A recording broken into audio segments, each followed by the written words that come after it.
Hello, this is Justin Sloan. Today we had a few audio qualities, so I just wanted to say apologies for that, but hang tight because it's awesome content and an amazing guest, and we look forward to sharing it with you. Thanks.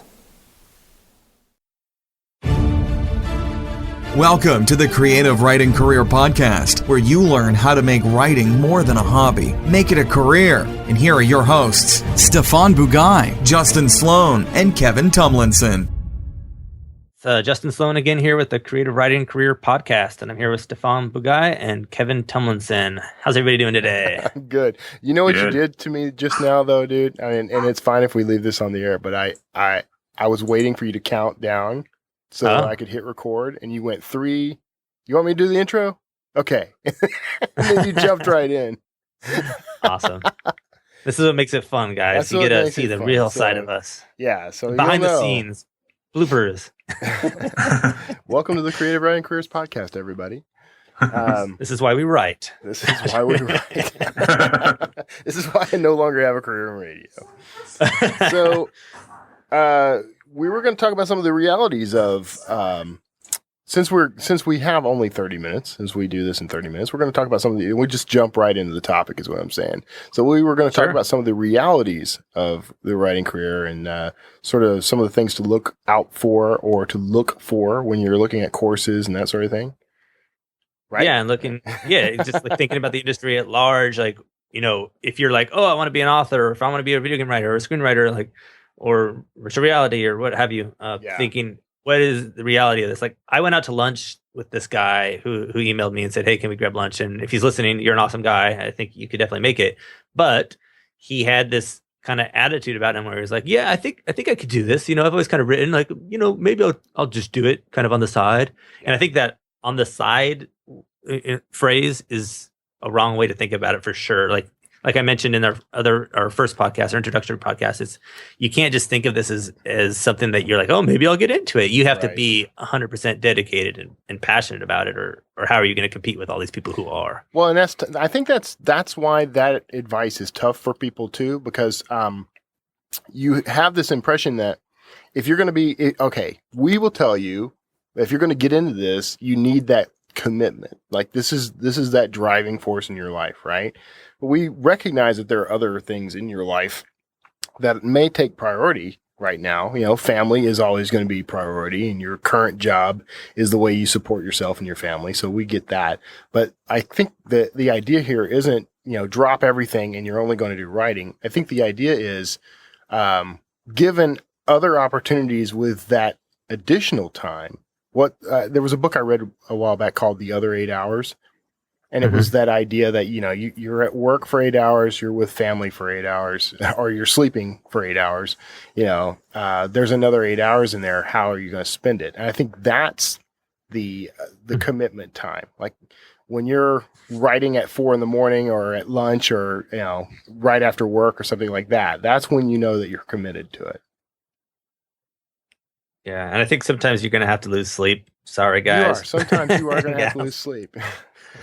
Yeah, I think I've been doing a constant thing where I get about 6 hours of sleep for a while. A long time ago, I don't know why I read this book, but I read Donald Trump's book, and he was talking about I don't remember which one it was, but he was saying I get 4 hours of sleep a night. How are you going to compete with me when I have 20 hours in a day and you only have like 15 or something like that? You know, well. By being smart. While you're going through your psychosis, I will catch up. Yeah. So I tried that. The point is I tried it for like a week and I was like, holy crap, my brain doesn't work. How, you know, like maybe if you're doing something that requires no brain power, Trump, then sure, that'll work. But if you're trying to write and be creative, you know, I think you got to be smart about how much sleep you lose and how much time you're putting into it. But I definitely have like my recovery days. So, but I'm trying right now.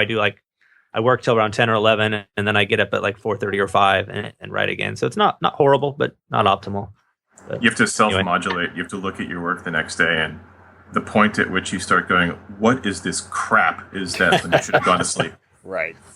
And I think there's nothing wrong with getting plenty of sleep. I think that the idea is you want to be efficient about the time you do have. So, you know, I mean, I there's been times in my life where I worked full time and wrote, you know, on the side, quote unquote.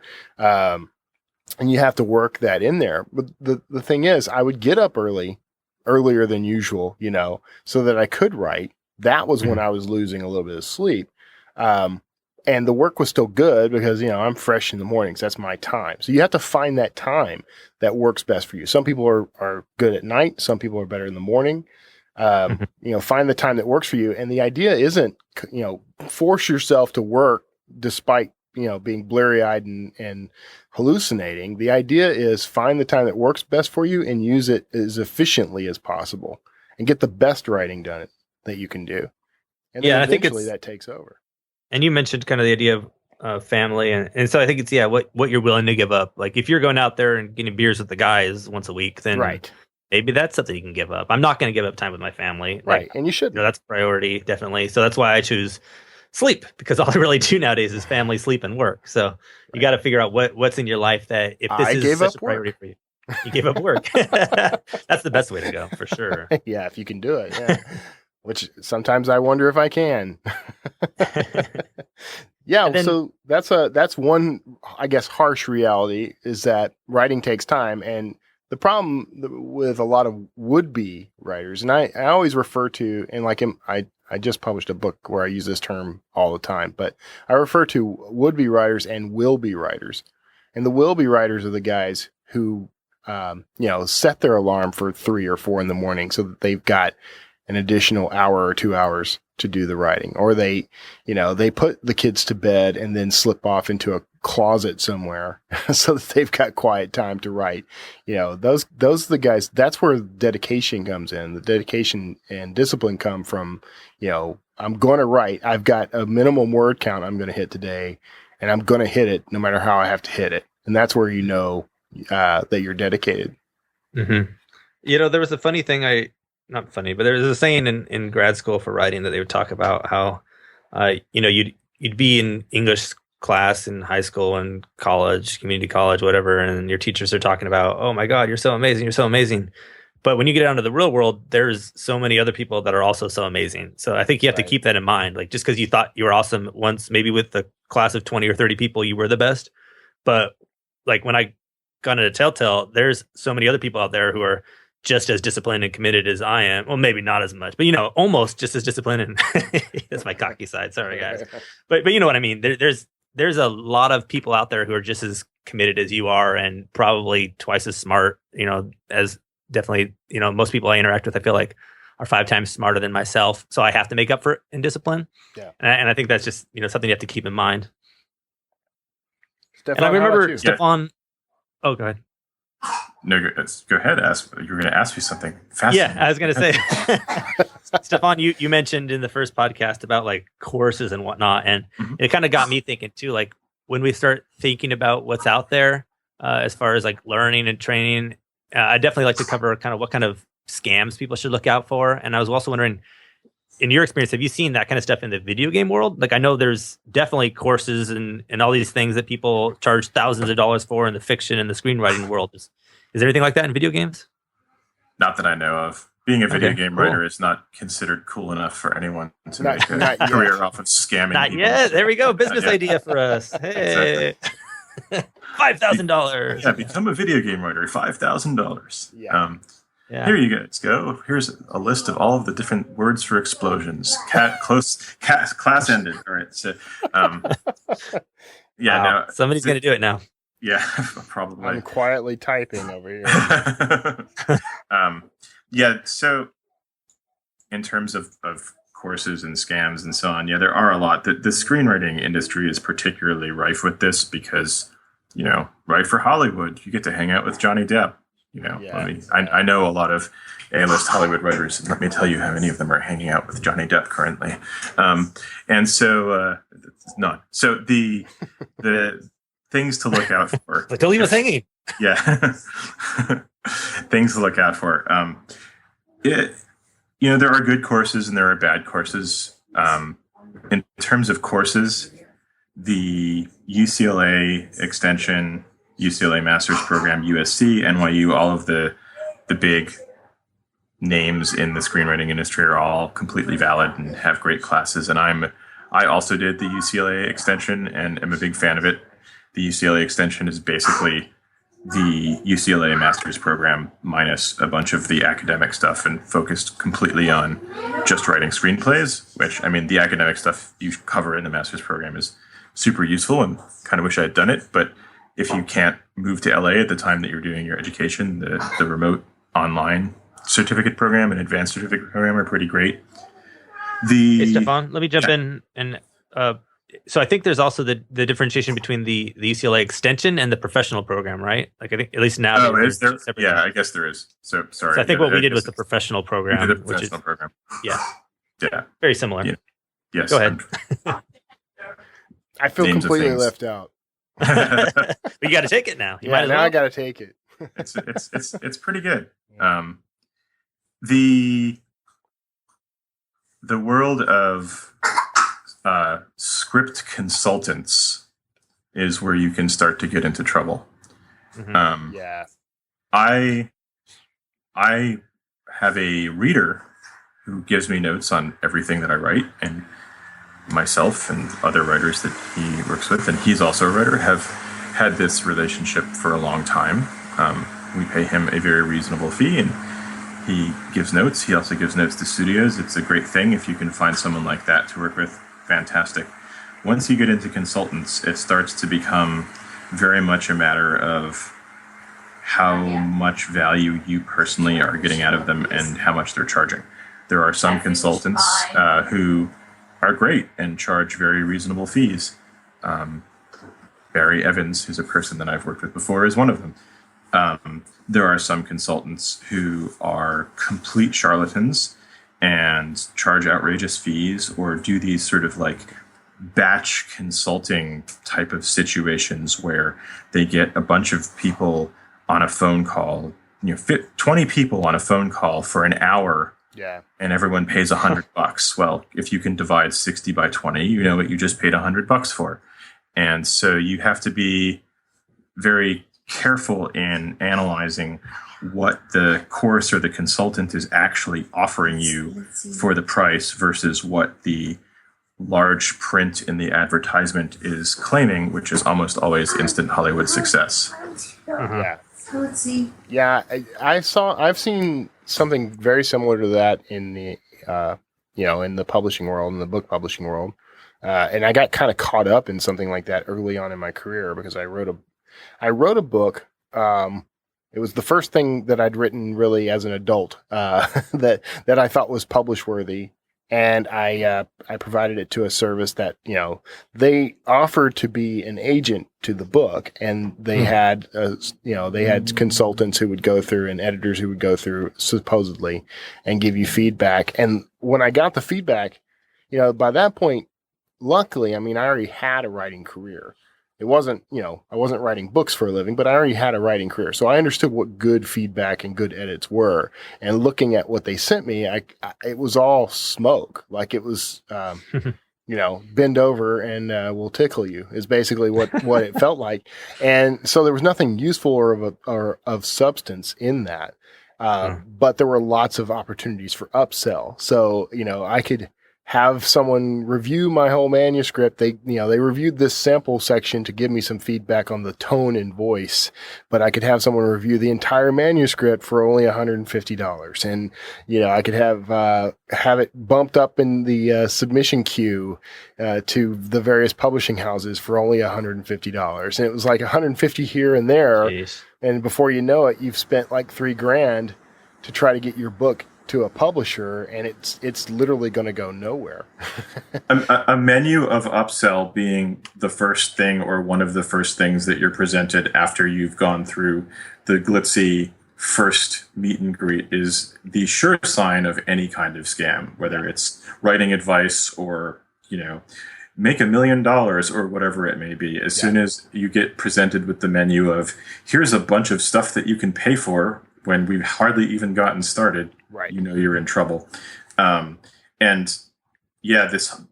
You, Kevin, mentioning this in the book world, this happens in the screenwriting world too, the idea of pay us for some services and we will be your representation, agent, manager, publisher, producer, whatever. Right. Run away, run screaming.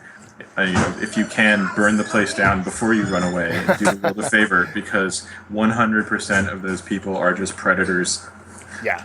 Preying off of people's hopes and dreams to make a quick buck, and absolutely no legitimate manager, agent, publisher, producer, etc. is going to charge their writer some upfront fee in order to determine whether or not they want you as a client. Right. I will say I have encountered legitimate, we'll call them agents, I guess. I've encountered groups that do have a reading fee.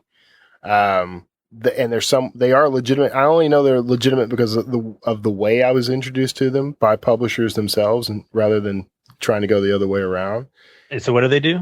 They actually do charge reading fees, but they're also, their business is a lot different. And I hesitate to call them agents because what they've got is a network of real connections with real publishers, and they're the gatekeeper. So they don't really represent your work. They will read it for a fee, but they're usually pretty honest about telling you whether it's going to go anywhere.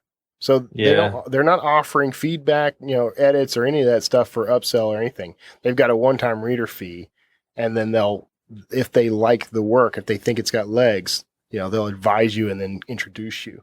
So those are few and far between, though. Like I wouldn't. For the most part, I think a very good rule of thumb is basically what Stephan's saying. If someone asks you for money in order to read your work or represent you, then the answer is to run and set fire to them as you go. And I'd say too, like I've come across that kind of stuff, and maybe it's not bad, but I would still say that the beginning authors, especially, or even like the middle authors who are like, oh, I've been at this for a little while, but how do I break in? I would still advise against doing that, like spending money, because I don't think you have to, because even if they like it, they're going to go to their buddy and they're going to say, read this, and their buddy still has to make up their mind. Right. So my advice would be to spend that money on editing and just so when I worked at when I was reading for a folio literary management company, we would get, all these manuscripts from people, and it's me as some little reader guy, not the main agent, just reading it. And if I like it, I pass it on. If I don't, I don't. And, 90% of those or more, we don't pass on. And regardless of if somebody, because we got some of those where people would come in and they'd say, oh, here's one. And my agent would say, oh, this is from a recommended source. But it's still, if I like it or if I don't like it. And I don't know how much it adds. Like, I agree. Yeah, it could get you kind of in the door instead of, you'll send all these queries and not hear anything back. Yeah.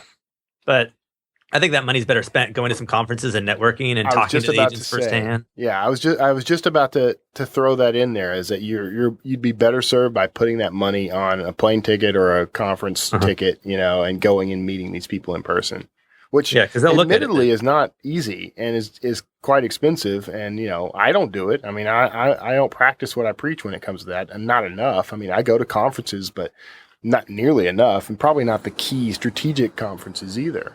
But if you're going to spend money to try to crack that door open, then you would be better served doing that rather than paying someone to read your work. Yeah, and maybe Stephan has some thoughts on Pitch Fest. I'm sure he does. I haven't been to any. I know some people who have, and I've read a lot of their criticism and all that. On the fiction side, I've been to Pitch Fest in the sense that the San Francisco Writers Conference, they have you go to the conference, and if you pay an extra like $100, you get to pitch a room of agents, and you go around to like 5 or 6 different agents, and you get like, what is it, a minute or 3 minutes with each one of them to pitch your story. Yeah. And it's cool. What's funny though, I feel like most people leave that room going, oh my God, I got so many requests for my story. And then not a lot comes out of that. Right. Like, it still really comes down to your writing, and like, if you can just get your writing in front of them and not spend all that time going to Pitch Fest and conferences and all that, then that's the better way to go. Because it's maybe your story is not getting email responses because it needs a lot of work still. You might want to accept that. So, but also, this is Pitch Fests are a particular interest of mine. So, in a negative way. Yeah, this is a relationship industry, and you should be at conferences to meet people and have a drink with them and talk to them about, their car or their horse or their D&D collection or whatever, and form a relationship with them. and it is a slow, over time, relationship building industry. I mean, as honestly all industries are, if you're really in it. Pitch fests and other pitch slams, oh god, and other things like that are get rich quick schemes, and everyone except the participants involved know it. And the reason that producers and so on go to these things, there's two reasons. One is the organizer is a friend, and that's usually how anyone of any real power ends up hearing pitches at a pitch fest or a pitch slam. Is the organizer's a friend, and they invited them, and they like this guy, and they're getting a free hotel out of it, and it's a fun conference to be at, and others of their friends are going to be there, and so yeah, sure. The other way is, and I've hung with friends at their table guys who've been in this situation, is they are the junior executives, and their boss told them, go to this pitch fest thing, you never know. Yeah. And they're not people with execution power. They're junior guys or girls who've been sent to hear pitches because, you never know. Like, it's a get rich quick scheme, and maybe there is a nugget of gold floating in the stream somewhere. Right.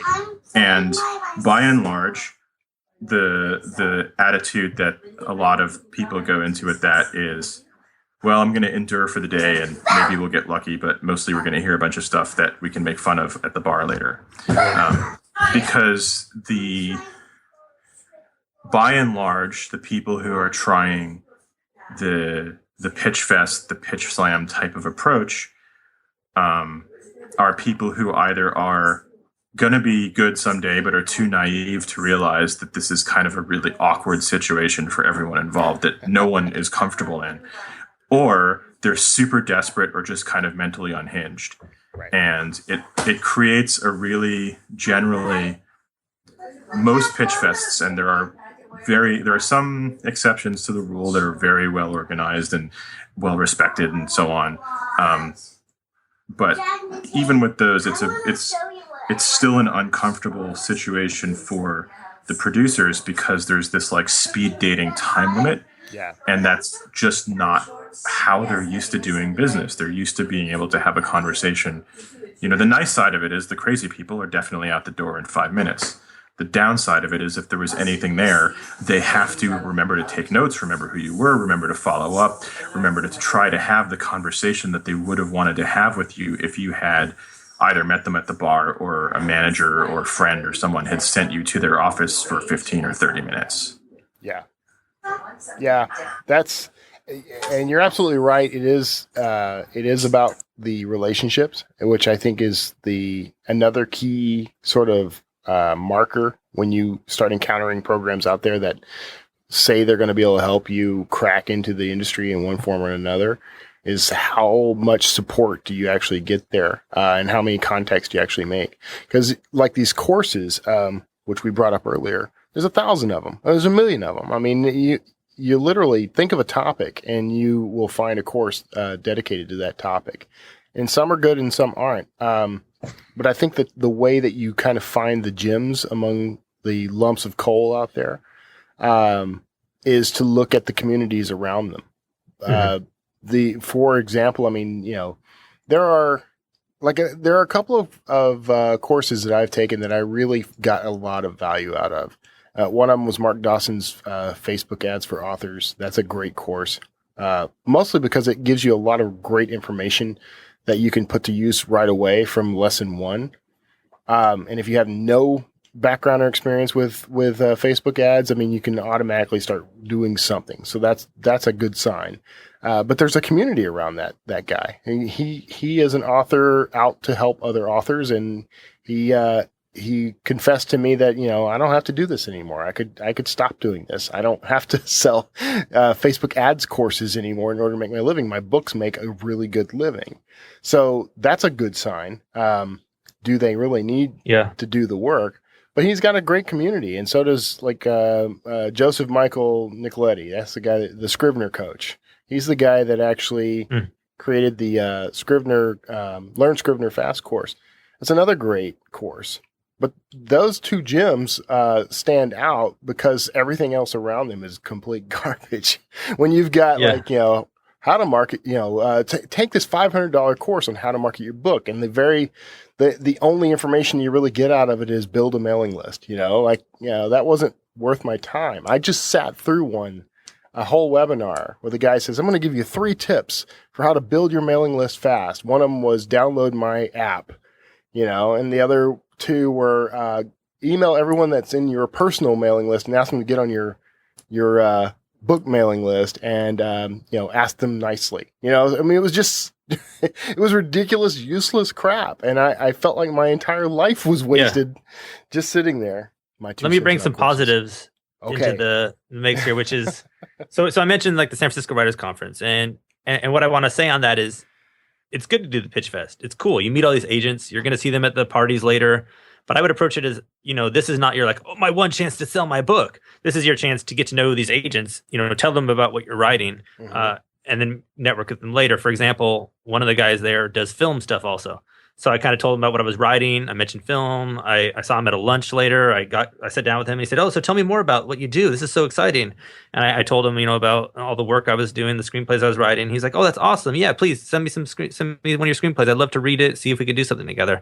I haven't followed up on it yet because I looked him up and saw that his genre was outside of mine. I have a couple coming through the pipeline that I think I will send. But so looking at how else you can, network with these guys and just chat with them and be cool. Yeah. There's the Conversations and Connections is a cool conference that Johns Hopkins hosts. They kind of have a pitch fest, but they don't word it as oh, this is going to be your one chance to sell. This is your chance to talk to agents, to show them your work. So how they do it, you sit down, you show them the first page of your manuscript or something, and then they just kind of chat with you about it. And it's awesome. One of these people who's a publisher, but also a teacher at Johns Hopkins, I sat down with him after getting rejected from Johns Hopkins the first time, their writing master's program.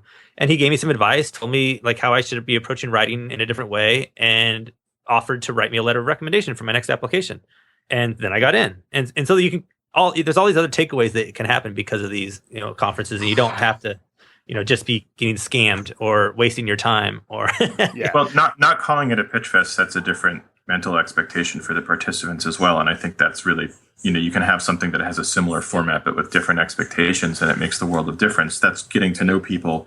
That's, hey, here's a formal setting that we've created to make it less awkward for you to start a relationship with someone than just walking up to them in a bar. And that sets a totally different expectation in the head of the participant than pitch fest. Because the pitch fest kind of advertising is generally in 5 minutes, you can sell your script into Hollywood and start a career. And if not, you're screwed. Right.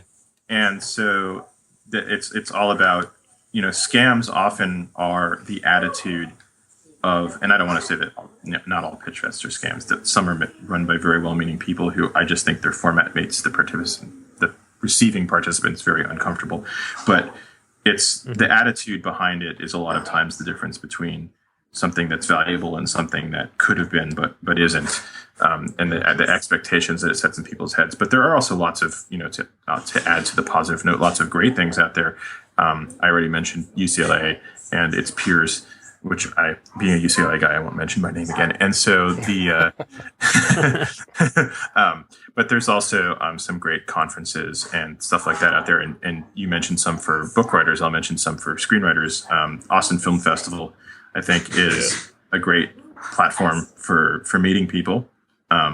It's a great place to go back to and keep meeting people. It's very well set up for that, and everyone's expectations of having a good time and just meeting people is very well set by the festival, and I think it works out well. In terms of a deeper dive, there's a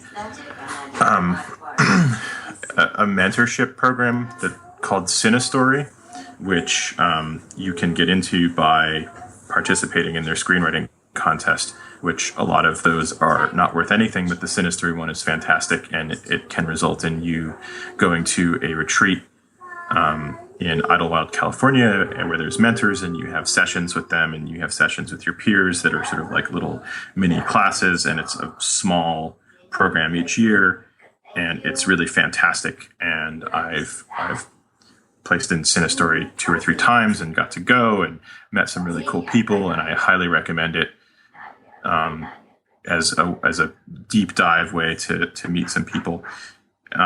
It worked out very well for me. And so again, the thing that sets those apart for me is how they set their expectations and that they offer you real value. Yes. For what you're paying for. Right. Yeah, I totally agree. And until you get to the other thing about consultants and even advanced workshops and so on is, and you'll know whether or not you're being ripped off when you know enough to know whether or not you're being ripped off. And the way that you get to that point is either by having a close personal mentor because you got lucky and met the right person, or by taking good classes. And something like UCLA is a perfectly valid place to start. Or any of the good, prose writing classes at various state colleges for book writers, to start learning the difference between what you know and what you don't know, and learning more about what you do know, and getting to the point where you can assess whether or not these other opportunities are really opportunities or scams, because you build enough knowledge and enough self-confidence to not be desperate and to have a professional approach to how you analyze these offerings of people who are claiming that they want to help you or sell you a valuable service. Yeah. Great. I think that's an awesome note to finish up on, guys, right? Yep. And my little throw in is that you mentioned Austin. Like I said, I'm going to be on the panel. My work officially gave me the okay to do it. So that's nice. That happened yesterday. Yeah, that was a worry.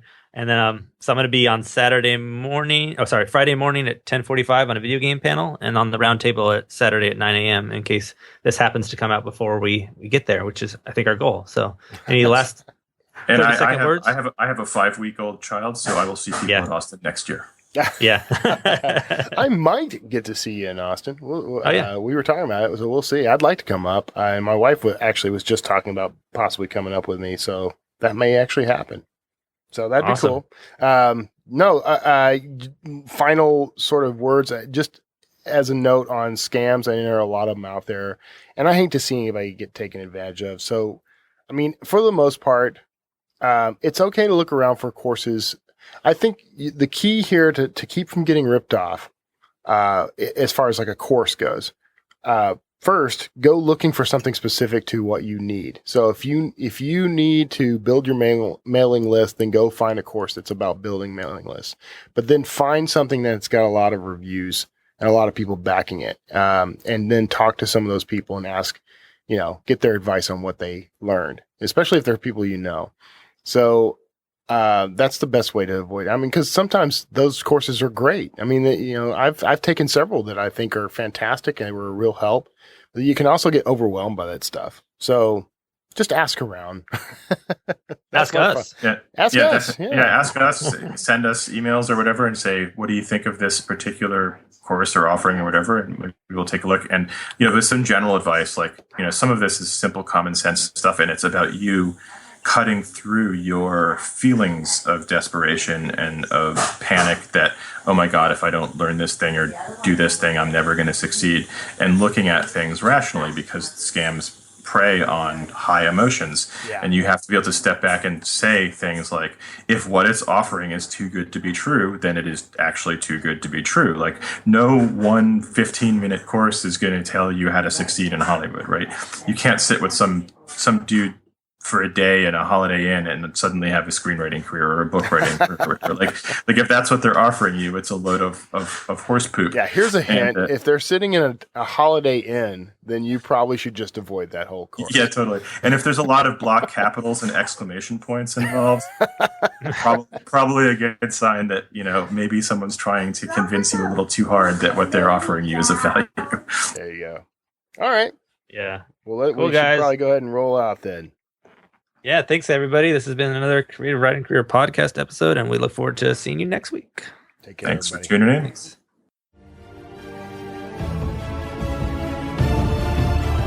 Thanks so much for listening to the Creative Writing Career Podcast with your hosts, Stephan Bugaj, Justin Sloan, and Kevin Tumlinson. We'll catch you next time.